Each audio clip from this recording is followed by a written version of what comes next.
Malagim na aksidente sa Quezon City, 4 ang patay sa karambolang kinasangkutan ng mahigit 20 sasakyan sa Katipunan Flyover.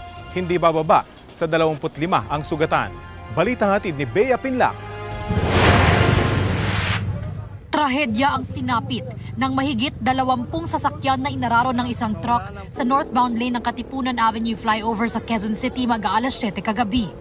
4 ang kumpirmadong patay, 3 lalaki at 1 babae. Hindi bababa sa 25 ang sugatan. Isinugod sila sa paggamutan.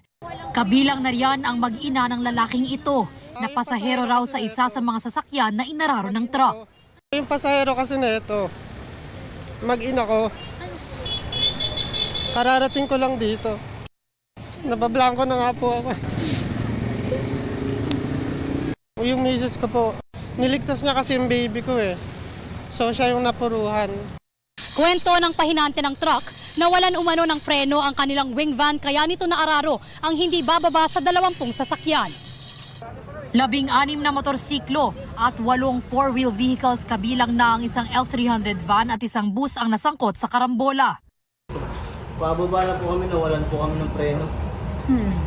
Tapos? Iniwasan niyo yung iba dyan, ibang motor. Ayun, pagka minto sila lahat, dun tumama. Ayon sa pulisya, mabigat na ang trapiko sa bahagi ng Katipunan Avenue nang mangyari ang karambola, kaya marami ang nadamay na sasakyan. Yung mga oras na yun po ay rush hour po ito. Itong area na ito, yung mabagal po yung takbo. Hindi lang po talaga nakayanan ng preno ng truck.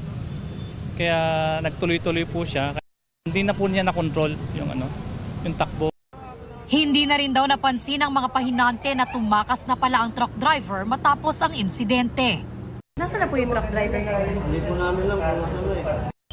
Mahaharap siya sa reklamong reckless imprudence resulting in multiple homicide with multiple physical injuries and damage to property.